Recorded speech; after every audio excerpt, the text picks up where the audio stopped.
Digital marketing में कुछ ऐसे स्कैम्स जिसकी वजह से हम सब पर इफेक्ट पड़ रहा है, वो एजेंसीज पे भी इफेक्ट पड़ता है, जो हम जैसी एजेंसीज हैं, जो आप जैसे फ्रीलांसर्स जो स्टार्ट करने जा रहे हैं। इन स्कैम्स की वजह से पूरे इंडस्ट्री पर इफेक्ट पड़ता है और हर किसी को लॉस होता है, हर किसी को रिजेक्शन फेस होते हैं। आज की इस वीडियो में मैं आपको बताने वाला हूँ कुछ ऐसे स्कैम्स।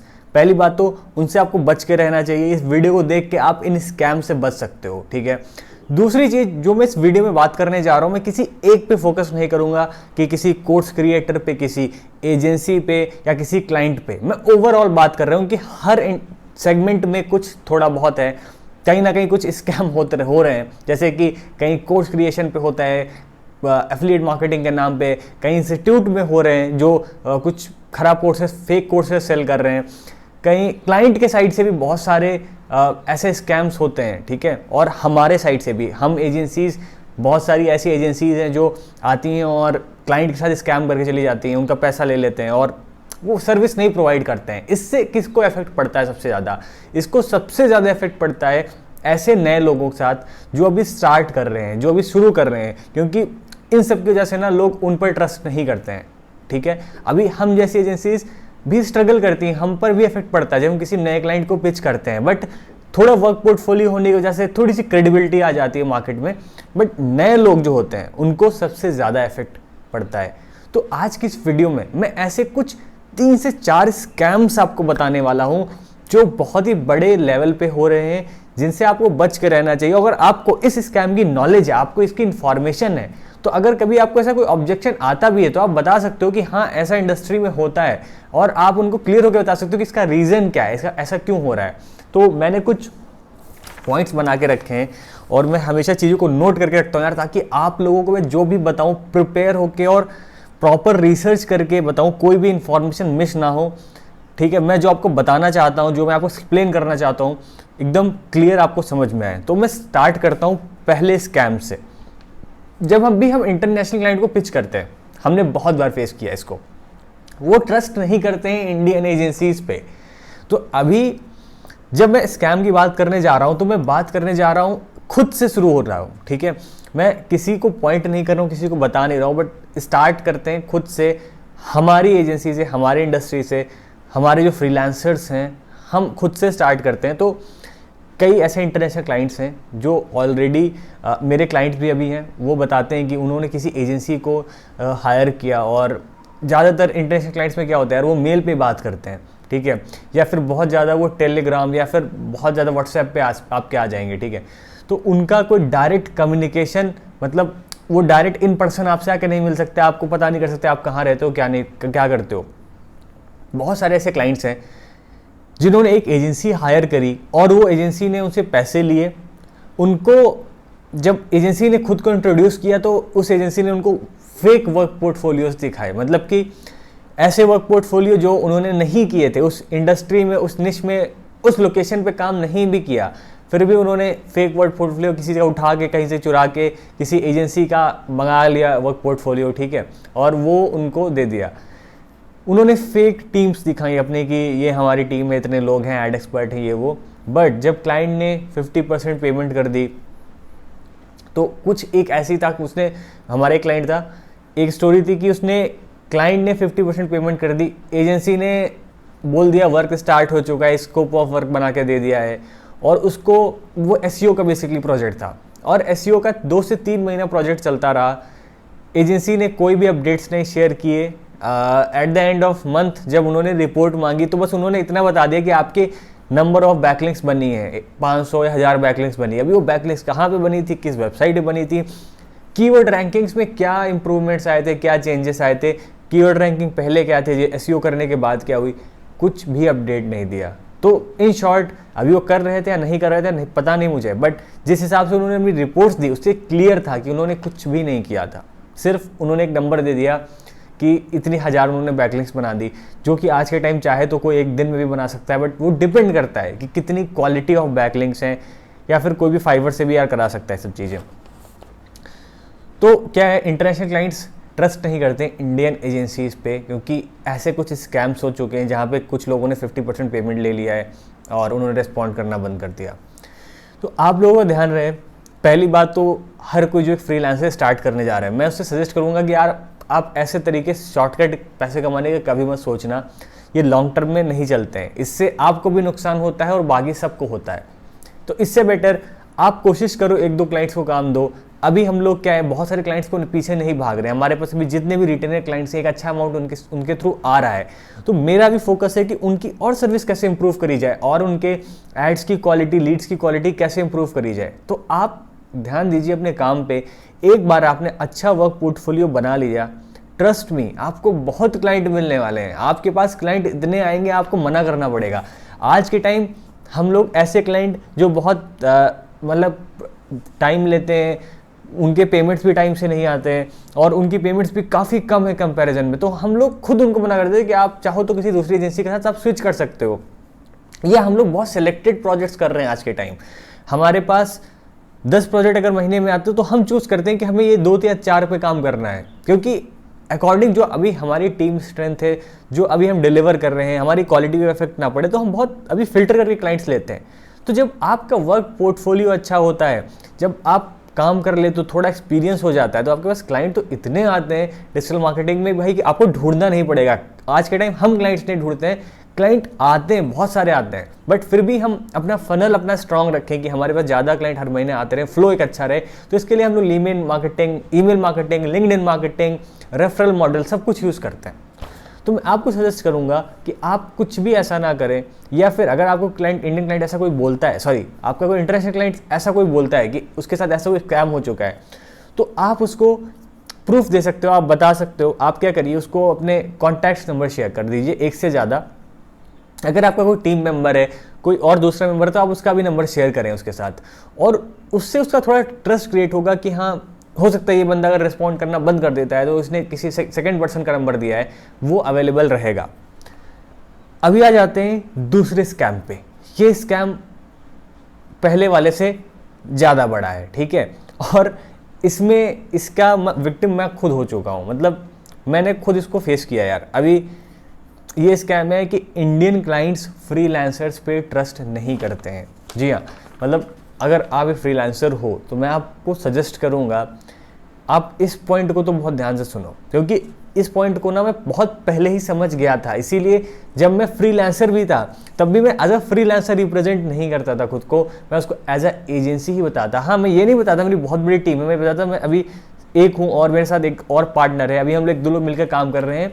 हमारे साथ कुछ हमने टाइप्स भी करके रखे हैं, काम हम आउटसोर्स भी करते हैं, बट मैंने हमेशा एज अ एजेंसी रिप्रेजेंट किया है, कभी भी एज अ फ्रीलांसर नहीं है कि मैं तो फ्रीलांसर हूँ, मैं अकेले हूँ, मैं सब कुछ करता हूँ। क्योंकि इंडियन क्लाइंट्स को खास करके या फिर बाहर के इंटरनेशनल क्लाइंट्स भी वो फ्रीलांसर्स पे ट्रस्ट नहीं करते हैं। क्यों नहीं करते हैं, मैं आपको इसका खुद का भी एक्सपीरियंस बताता हूँ और जो मेरे क्लाइंट्स हैं उनका भी एक्सपीरियंस बताता हूँ। सबसे पहला तो मैक्सिमम मेरे पास जितने भी क्लाइंट आते हैं वो कुछ ऐसे आते हैं जो आधे अधूरे प्रोजेक्ट लेके आते हैं, मतलब उन्होंने वेबसाइट लाई, वो सही से बनी भी नहीं है, थोड़ी बहुत टेम्पलेट लगे, कंटेंट चेंज हुआ, तो उसका रीज़न पूछा तो पता चला कि उन्होंने किसी फ्रीलांसर को दी थी, किसी इंडियन फ्रीलांसर्स या किसी भी कंट्री का फ्रीलांसर उन्होंने हायर किया और उस फ्रीलांसर ने काम को बीच में करके छोड़ दिया।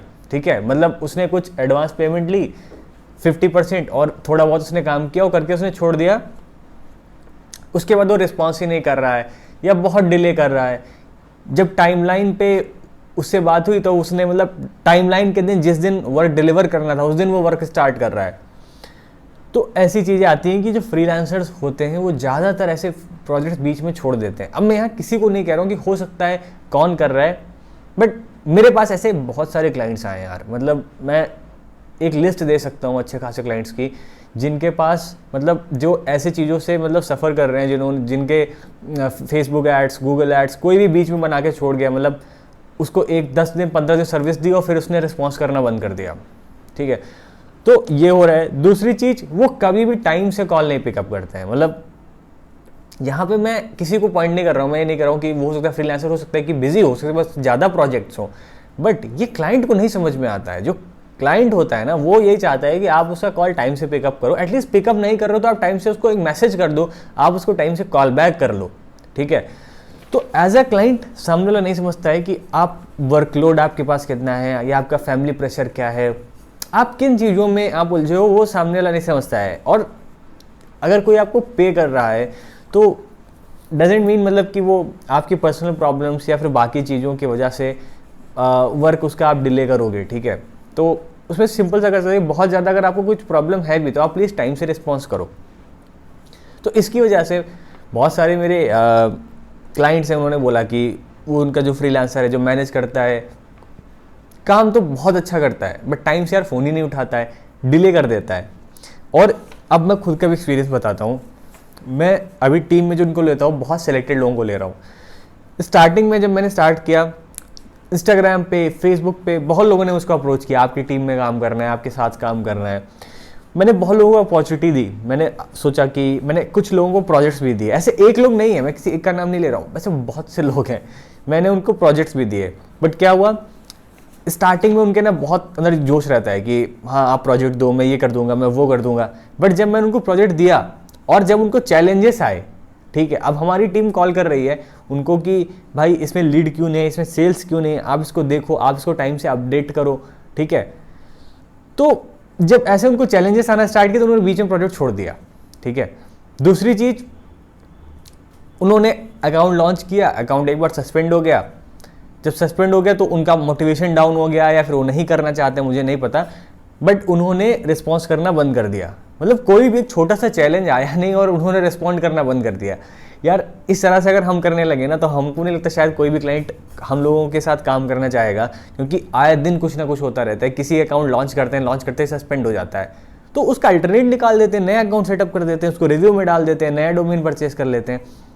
कुछ ना कुछ हम लोग सॉल्यूशन निकालते हैं। ऐसा नहीं होता है कि क्लाइंट का अगर काम नहीं चल रहा है, ऐड अकाउंट्स नहीं परफॉर्म कर रहे, बहुत सारे ऐसे क्लाइंट आते हैं। ऐसा नहीं है कि हम लोग अच्छी एजेंसी, एक्सपीरियंस एजेंसी हो चुके हैं तो अभी साथ सबका काम सही से चलता है। बहुत से ऐसे लोग आते हैं जिनका काम नहीं अच्छा चलता है, कुछ दिन अच्छी लीड्स नहीं आती, क्वालिटी लीड्स नहीं आती, उनकी सेल्स नहीं होती, बजट स्पेंड होता रहता है, बट उसका हम सॉल्यूशन निकालते हैं, क्लाइंट को अपडेट देते हैं, जेन्युइन रीज़न बताते हैं। उससे क्या होता है, कोई भी क्लाइंट हम मतलब वो आके बोलता नहीं है कि आप रिस्पॉन्स नहीं कर रहे हो, आप काम नहीं कर पा रहे हो। सारे क्लाइंट्स ऑलमोस्ट सेटिस्फाइड होते हैं, उनको हम जेन्युइन रीज़न बताते हैं कि इस वजह से अकाउंट अभी नहीं परफॉर्म कर रहा है। तो इसका यार, इसको मैं खुद फेस कर चुका हूँ कि बहुत से लोग आते हैं, वो काम उठा लेते हैं, वो डिलीवर नहीं कर पाते जैसे कोई उनके पास चैलेंज आता है, ठीक है। दूसरी चीज़, जो फ्रीलांसर्स हैं वो बहुत सारे बहाने बना लेते हैं, प्रोक्रेस्टिनेशन करते हैं कि मतलब काम आज करना और नहीं कर रहे हैं। वो क्लाइंट जब फॉलोअप लिया तब काम स्टार्ट कर रहे हैं, या फिर वो किसी भी तरीके के बहाने बना रहे हैं, आज लाइट नहीं है, आज इंटरनेट नहीं है। तो ये सारे बहाने यार बहुत पुराने हो चुके हैं, ठीक है। हर किसी को पता है कि अगर आपका काम प्रायोरिटी पे रहता है तो आप किसी ना किसी तरीके से कर दोगे।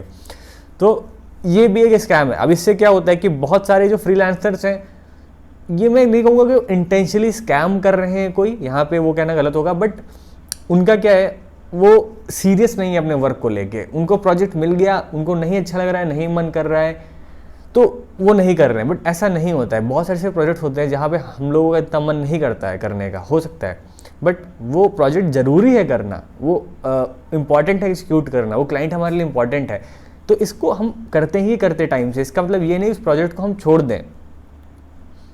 तो बहुत सारे फ्रीलांसर्स हैं जो कोई जानबूझ से कोई स्कैम नहीं करते हैं, पर वो जो वर्क डिलीवर करते हैं वो इतने प्रोफेशनल नहीं होते हैं। वो इस तरह से बिहेव करते हैं कि मतलब कोई भी चीज़ को रिस्पॉन्सिबिलिटी नहीं रहे। तो मैं आप सबको सजेस्ट करूंगा, जो भी आप फ्रीलांसिंग स्टार्ट करने जा रहे हो, आप एक एजेंसी की तरह एक्ट करो। अगर आप सिंगल भी हो तो आप उनको प्रॉपरली हर चीज़ की अपडेट दो, टाइम से बताओ। अगर आपको कोई चैलेंजेस आ रहे हैं तो क्लाइंट को कम्युनिकेट कर दो। वो चैलेंजेस आपकी वजह से नहीं आ रहे हैं, हो सकता है वो चैलेंज सबको आता हो। मैं कोई नया ऐड अकाउंट लॉन्च करता हूँ, सस्पेंड हो जाता है, आप भी लॉन्च करते हो, सस्पेंड हो जाता है। ये चैलेंज तो सबके साथ आता है। तो ये प्लेटफॉर्म की भी प्रॉब्लम तो हो सकती है ना, कि कई बार हम लोग सही एड्स भी लॉन्च करते हैं तब भी वो रिजेक्ट हो जाते हैं। सेम तरह के 2 एड्स लॉन्च करते हैं, एक एलिजिबल हो जाता है, एक रिजेक्ट हो जाता है। क्यों होता है ऐसा? कई बार प्लेटफॉर्म की भी प्रॉब्लम्स होती हैं। ये चीज़ क्लाइंट को आपको बताना चाहिए। आप सोच लोगे नहीं चल रहा है, फ़ोन उठाना बंद कर दोगे, फिर आप रेस्पॉन्ड नहीं करोगे, इससे आपका नाम खराब हो रहा है। वो क्लाइंट तो जाके दूसरी एजेंसी ढूंढ लेगा, दूसरा फ्रीलांसर ढूंढ लेगा, आपको प्रोजेक्ट नहीं मिलने वाले हैं फिर, ठीक है। तो आप अपने लिए अपॉर्चुनिटी लॉस कर रहे हो। दूसरी चीज़, अगर आप कोई आपको कॉल कर रहा है, आप कॉल नहीं उठा रहे हो टाइम से, तो इससे आपका जो लाइक आप जो प्रेजेंट कर रहे हो आप क्लाइंट के सामने, आपका बहुत ख़राब एक इमेज प्रेजेंट हो रही है, तो आप या तो खुद करो, और इनिशियली अगर आपका थोड़ा बहुत वर्कलोड बढ़ रहा है तो अपने साथ एक बंदा रख सकते हो सपोर्ट के लिए, जो टाइम टू टाइम क्लाइंट को सारे अपडेट्स और सपोर्ट शेयर करे। ठीक है, आप इस चीज़ को कर सकते हो। तो मैंने यहाँ पे आपको दो चीज़ें बता दी। पहले बात, इंटरनेशनल क्लाइंट्स इंडियन एजेंसीज पे क्यों नहीं ट्रस्ट करते, दूसरी जो इंडियन या फिर इंटरनेशनल क्लाइंट्स जो फ्रीलांसर्स पे क्यों नहीं ट्रस्ट करते हैं। तो इन दोनों चीज़ को आप ध्यान में रख सकते हो और आप इम्प्रूव कर सकते हो, और इन चीज़ों से आप बच भी सकते हो। अब आ जाते हैं दूसरी चीज़ पे। बहुत सारे ऐसे ऑफलाइन इंस्टीट्यूट्स हैं, अब मैं बात करना चाहूँगा इंस्टीट्यूट्स की, जो कोर्स के नाम पे कुछ भी बेच रहे हैं। अभी रिसेंटली हम लोगों ने हायरिंग स्टार्ट करी इन ऑफिस से, मैं आपको बताता हूँ 95% एप्लीकेशंस रिज्यूम्स हमने रिजेक्ट कर दिए। मान के चलिए 20 लोग आते हैं ना, तो फर्स्ट राउंड में ही हमने 15 to 16 एप्लीकेशंस को रिजेक्ट कर दिया। उनको कुछ आ ही नहीं रहा है, मतलब अगर हम उनसे कुछ पूछते हैं बेसिक क्वेश्चंस, उनको कुछ भी नहीं आता है। ईमेल मार्केटिंग के नाम पे सबको एक चीज़ पढ़ाई जाती है, मेल चिम्प, और क्या उनको पढ़ा रहे समझ में नहीं आता है। वेबसाइट डिज़ाइन के नाम पे ना ही उनको एलिमेंटोर पता है, ना ही थ्राइव आर्किटेक्ट पता है, ना ही कोई टूल पता है जिसके थ्रू डिज़ाइन कर सकते हैं। उनको सिर्फ इतना बताया जाता है कि आप वेबसाइट खोलो, कोई भी फ्री थीम उठा लो, उसी को एडिट कर दो। तो उनको वेबसाइट डिज़ाइन के रिगार्डिंग कुछ बेसिक्स नहीं बताया जा रहे हैं। एसईओ में सिर्फ उनको एक चीज़ पता होती है, लिंक बिल्डिंग। अभी एक्चुअल में मैं उसे पूछता हूँ कि लिंक बिल्डिंग आप एक भी सिंपल लिंक भी बिल्ड करके दिखाओ, तो वो नहीं कर पाते हैं। तो 95% एप्लीकेशंस रिजेक्ट हो रही हैं। इसका रीज़न क्या है? इसका रीज़न है ऐसे इंस्टीट्यूट्स जो कोर्स के नाम पे एक हिसाब से मतलब कुछ भी बेच रहे हैं, और उसकी जो प्राइस है बहुत कम, मतलब ऐसा नहीं कि बहुत छोटी मोटी प्राइस है। मैं ऑनलाइन कोर्स क्रिएटर्स की बात ही नहीं कर रहा हूँ, मैं बात कर रहा हूँ जो ऑफलाइन इंस्टीट्यूट्स हैं। अभी मेरी सिटी में पिछले एक साल के अंदर अंदर मशरूम की तरह 15 से 20 ऑफलाइन इंस्टीट्यूट्स ओपन हो चुके हैं। मतलब कि जैसे कोचिंग सेंटर्स होते थे बहुत सारे, अभी इस तरह से ऑफलाइन इंस्टीट्यूट डिजिटल मार्केटिंग के ओपन हो चुके हैं। ये ऑफलाइन इंस्टीट्यूट्स छोटी मोटी फीस नहीं, महीने का 50,000 रुपये, सॉरी मैंने यहाँ पे बोल दिया, गलती से बोल दिया, महीने का नहीं, वो एक कोर्स का 50,000 रुपये लेते हैं। अराउंड 90 डेज़ का शायद उनका कोर्स होता है, 3 मंथ्स का, 3 मंथ्स का कोर्स होता है, और वो उसके लिए शायद 50,000 रुपये 45,000 रुपये चार्ज करते हैं। तो हमारे यहाँ जितने भी इंटर्न्स आए, जॉब के लिए लोग आए, तो जो इंटर्न से मैंने उनसे पूछा कि आपने कहाँ से कोर्स किया, उन्होंने बताया ये इंस्टीट्यूट का नाम था। और मैंने पूछा कितने टाइम का कोर्स था, तो उन्होंने बताया 3 से 4 महीने का था, बट कोर्स को 6 महीने में ख़त्म किया गया। कोर्स की मैंने प्राइसिंग पूछी तो कोर्स की प्राइसिंग थी 45 to 50,000 के बीच में। भाई 45 से 50,000 रुपये की प्राइसिंग कोर्स की। दूसरी चीज़, मैंने जब उनसे बात करना स्टार्ट किया, उनसे मैंने क्वेश्चंस पूछे तो उनको कुछ भी नहीं आता था, मतलब कुछ भी नहीं आ रहा है, और उनके अंदर कॉन्फिडेंस ऐसा था। मैंने उनसे पूछा आप क्या एक्सपेक्ट करते हो, तो as an intern they are expecting salary of 8 to 10,000, because उन्होंने कोई अभी वर्ड नहीं देखा है, रियल लाइफ नहीं देखी है। यहाँ पे मैं ये नहीं बता रहा हूँ मैं किसी को अंडर पे करना चाहता हूँ, किसी को ज़्यादा पे करना चाहता हूँ। इवन हमारे पास ऐसे भी इंटर्न्स हैं जिनको हम more than like 10,000 15,000 per month fixed salaries पे करते हैं। पर अगर आप किसी भी तरह की वैल्यू नहीं क्रिएट कर रहे हो तो आपको कोई भी पैसा नहीं देने वाला। मैं क्लाइंट को अगर कुछ भी ना करके दूँ, मैं कहूँ कि हाँ ठीक है मैं एसईओ कर दूँ, मुझे लिंक बिल्डिंग तो आती है बट कैसे करते हैं मुझे नहीं पता, तो आप मुझे सिखा दो, तो क्लाइंट मुझे उस प्रोजेक्ट का 10,000 रुपये क्यों देगा? ठीक है, तो जब तक मैं एज अ बिजनेस ओनर या आप एज अ एम्प्लॉय कहीं भी अगर आप वैल्यू नहीं क्रिएट कर रहे हो तो no one is going to pay you. आप कहीं ना कहीं किसी को वैल्यू प्रोवाइड करोगे तो उसके बदले में वो आपको पे करते हैं। जब मैंने उससे पूछा कि आप क्या कर सकते हो, तो उनको कुछ भी नहीं आता था। उनका ऐसा था कि अगर आप सब कुछ हमें सिखाओगे, बताओगे तो हम जाके कर सकते हैं। और कुछ लोगों को हमने वो भी ट्रेन करना चाहा, बट कुछ लोग तो सीख जाते हैं बट कुछ सीखते भी नहीं काफ़ी टाइम से। तो आपको कोई भी यार एजेंसी ना, अगर आपको कुछ आता नहीं है तो आपको 3-4 महीने आपको 50,000 60,000 आप पे नहीं इन्वेस्ट करने वाला है, ठीक है, क्योंकि और आपको कुछ आता भी नहीं है। इससे बेटर मैं आप लोगों को सजेस्ट करूंगा कि कोई भी 40-50,000 का कोर्स करने से अच्छा है आप जाके कहीं इंस्टीट्यूट में 50,000 देखें। आप किसी भी एजेंसी, लोकल एजेंसी को आप आसपास जोड़ो, आप उसके यहाँ जाओ, रिज्यूम दो, आप कहो मैं फ्री में काम करूँगा, मैं आपसे 1 रुपये भी नहीं चार्ज करने वाला हूँ और मैं आपके साथ फ्री में काम करूँगा। वो एजेंसी छोटी सी एजेंसी ज्वाइन कर लो, वो आपको ना अलग अलग काम बताएगी। बहुत बड़ी एजेंसी मत ज्वाइन करो, स्टार्टिंग में आपको नहीं देखना कोई बहुत बड़ा मल्टीनेशनल ब्रांड नहीं ज्वाइन करना जाके, आप कोई छोटी सी एजेंसी उठा लो और उसके लिए आप काम करो। उसको अगर आप प्रोवाइड करना स्टार्ट करते हो, वैल्यू आप सीखना स्टार्ट करते हो, तो आपको वहाँ के जो लोग होंगे वो आपको खुद सिखा देंगे इतना कि आप जाके कहीं ना कहीं अच्छी जॉब कर सकते हो, खुद के लिए एजेंसी स्टार्ट कर सकते हो। तो मैं आप सबको सजेस्ट करूँगा कि इतने महंगे या एक्सपेंसिव कोर्स करने के बजाय आप किसी और को 50,000 रुपये दे रहे हो, फिर जाके आप एजेंसी से आप ये एक्सपेक्ट कर रहे हो कि आपको कोई 8-10 हज़ार रुपये पे करेगा मंथली। इससे बेटर आप क्यों पे कर रहे हो किसी को, आप जाके वही चीज़ आप किसी एजेंसी में इंटर्नशिप करके आप सीख लो।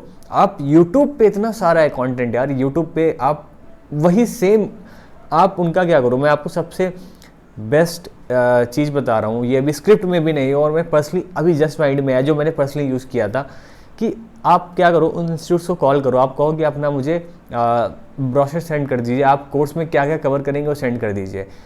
बेसिकली उन्होंने एक स्ट्रक्चर बना के रखा होता है कि ये करेंगे ये करेंगे ये करेंगे, वो सारी चीज़ें आपको यूट्यूब पे मिल जाने वाली है। जी हाँ, आपको सारी चीज़ें यूट्यूब पे मिल जाएंगी। आप क्या करो, जिस हिसाब से उन्होंने ऑर्डर दिया है, उन्होंने अगर कहा है कि पहले वर्डप्रेस वेबसाइट सिखाएंगे, तो जाके आप यूट्यूब पे सर्च कर लो वर्डप्रेस वेबसाइट कैसे बनाते हैं। अगर उन्होंने बोला एसईओ सिखाएंगे, फिर बोला लिंक बिल्डिंग ये, तो वो सारे पॉइंट्स क्या आपको वीडियोस ट्यूटोरियल्स यूट्यूब पे मिल जाएंगे। आप जाओ वहाँ से देखो और कंटेंट को आप सीख लो, आप सेम उसी फॉर्मेट में। तो कुछ भी कोई एक्स्ट्राऑर्डिनरी नहीं बताता है वहाँ पे, कुछ कोई ऐसा नहीं बताते हैं कि बहुत कुछ अलग हो। खास करके अभी जो इंस्टीट्यूट्स चल रहे हैं जिनको मैं देख रहा हूँ, हो सकता है कुछ ऐसे इंस्टीट्यूट्स हों जो बहुत अच्छा वैल्यू प्रोवाइड कर रहे हो, बट अभी तक तो मुझे ऐसे कोई भी मेरे लोकल सिटी में ऐसे इंस्टीट्यूट नहीं मिले हैं। ठीक है, तो यहाँ पे ये जो स्कैम टाइप का हो रहा है यार, इंस्टीट्यूट की तरफ से हो रहा है। ये बच्चों को ना 40-50 हज़ार रुपये ले लेते हैं और इनको इतनी वैल्यू नहीं प्रोवाइड करते हैं कि इनको एक अच्छी जॉब या इंटर्नशिप भी मिल सके। और बच्चे भी ऐसे होते हैं, वो जाके पैसे दे आते हैं और वो भी एक बार क्वेश्चन नहीं करते हैं क्या उन्होंने सीखा। और कई इंस्टीट्यूट्स को तो मैंने ये भी सीखा है, मतलब वहाँ पे सिर्फ एक ही टीचर होता है, वो सारी चीज़ें पढ़ाता रहता है। मतलब वो दुनिया भर की चीज़ें उसको, वो वर्डप्रेस वेबसाइट भी सिखाता है, वो कैनवा भी सिखाता है, फोटोशॉप भी सिखाता है, वो गूगल ऐड, फेसबुक ऐड, सब कुछ वही सिखाता है। तो मैं आपको सजेस्ट करूँगा कि ऐसी किसी भी जगह पे 50-60 हज़ार रुपये देने से अच्छा जाके या तो आप किसी एजेंसी में फ्री में आप काम कर लो 4-5 महीने, बहुत अच्छा सीख जाओगे, या फिर आप किसी भी बंदे को पकड़ लो, उससे कहो कि हम आपके लिए फ्री में काम करेंगे, चाहे वो फ्रीलांसर हो चाहे एजेंसी ओनर हो। या फिर आपको सीखना ही, आपके पास टाइम है, आप कोर्स का ब्रोशर ले लो, आप कोर्स का आप जो उनका करिकुलम बोलते हैं आप वो ले लो, उसमें आप टॉपिक्स ढूंढ दो और यूट्यूब पे जिस हिसाब से आप वहाँ से टॉपिक सर्च करो, ट्यूटोरियल्स देख के आप सीख सकते हो। ये मेरा पर्सनल सजेशन है। अगर कोई इसको फॉलो करता है तो उसके 50-60 हज़ार रुपये बच सकते हैं यार, और वो अच्छा खासा रियल नॉलेज पालेगा, तो इससे आप बच सकते हो। ये मेरा सजेशन है कि आप ज़रूर इसको लाइक इम्प्लीमेंट करें। अभी नेक्स्ट पे आ जाते हैं जो सबसे लास्ट में और जो सबसे ज़रूरी है। ठीक है, अभी ये जो स्कैम हो रहा है यार, ये सबसे बड़े लेवल पे है और ये रियल में स्कैम है।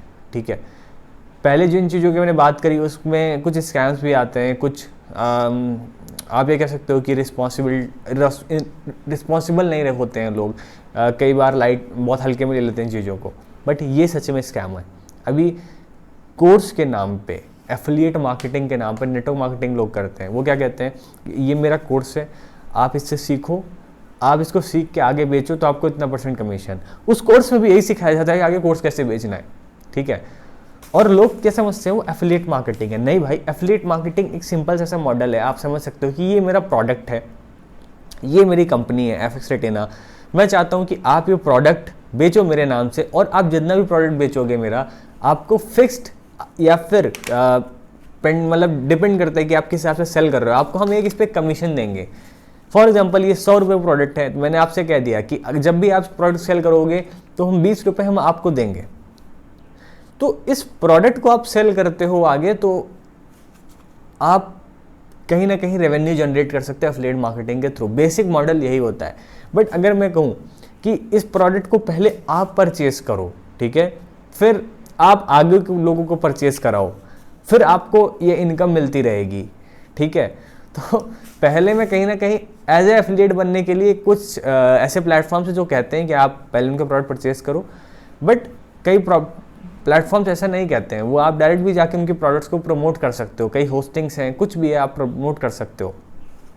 बट जहाँ कहीं भी एक ऐसा मॉडल आ रहा है कि आप ये कोर्स को आप पहले खुद परचेज करो, फिर आगे परचेज करो, फिर आपको 10 कोर्स पर कोर्स परचेज बेचने पे इतने % कमीशन, फिर इतना %, फिर इतना % आपको कमीशन मिलता जाएगा, एक स्ट्रक्चर बनता जाएगा आपका।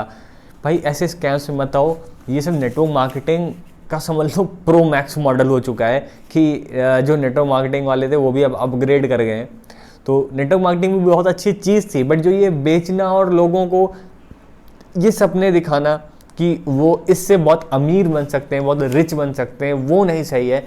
नेटवर्क मार्केटिंग करके आप अगर कम्युनिकेशन स्किल्स, आप लीडरशिप स्किल्स, आप सेलिंग स्किल्स आप सीख रहे हो तो बहुत अच्छी चीज़ है। बट अगर आप उसको ये सोच के फंस रहे हो कि इससे मैं अमीर बन जाऊंगा, ये शॉर्टकट तरीका है पैसे कमाने का, 4-5 साल काम करके मैं तो करोड़पति बन जाने वाला हूँ, तो भाई आप गलत माइंडसेट में हो।